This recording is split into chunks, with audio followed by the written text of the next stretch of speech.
नमस्कार मित्रांनो, मी ओंकार परब माझ्या मोटिवेशन ऑफ युअर लाईफ या चॅनलमध्ये तुमच्या सर्वांचं स्वागत करतो.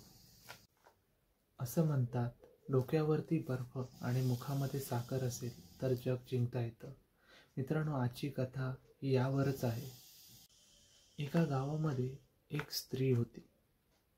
तिला रोज छोट्या ना छोट्या गोष्टींवरून लगेच राग यायचा. तिच्या या सवयीमुळे तिच्या घरातील आणि आजूबाजूचे लोक तिला कंटाळलेले होते. तिच्या याच सवयीमुळे घरात रोज भांडणे होत असे.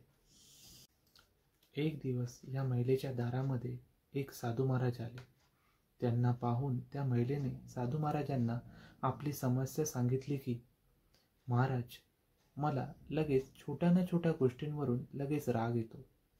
मी विचार करूनही माझ्या रागावरती मी नियंत्रण करू शकत नाही.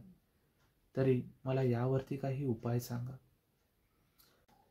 साधू महाराजांनी आपल्या झोळीतून एक छोटी काचेची बाटली काढून त्या महिलेला दिली व सांगितलं की, जेव्हा कधी तुम्हाला राग येईल तेव्हा या बाटलीतील 4 थेंब तुमच्या जिभेवरती टाका आणि 10 मिनिटं तोंड बंद ठेवा. 10 मिनिटं तोंड खोलू नका, नाहीतर या औषधाचा गुण येणार नाही. महिलेने साधू महाराजांनी सांगितल्याप्रमाणे औषधाचा प्रयोग केला आणि 7 दिवसातच महिलेची राग करायची सवय सुटून गेली. व काही दिवसानंतर तेच साधू महाराज त्या महिलेच्या दारात आले. त्यांना पाहून त्या महिलेने त्या साधूंचे पाय धरले व म्हणाली, महाराज, तुमच्यामुळेच माझी राग करायची सवय सुटली. तरी मला या औषधाचं नाव सांगा. साधू महाराज हसले आणि म्हणाले, बाळा, यामध्ये कुठलंही औषध नाही. यामध्ये फक्त पाणी आहे. तुला ही काचेची बाटली मी यासाठी दिली होती की ज्यावेळी तुला राग येईल त्यावेळेला तुझं तोंड मौन राहील व त्यामुळे समोरच्या व्यक्तीला तुला प्रतिउत्तर करता येणार नाही व तुझं प्रतिउत्तर न आल्यामुळे समोरचा व्यक्तीही तुलाही काही प्रतिउत्तर करणार नाही.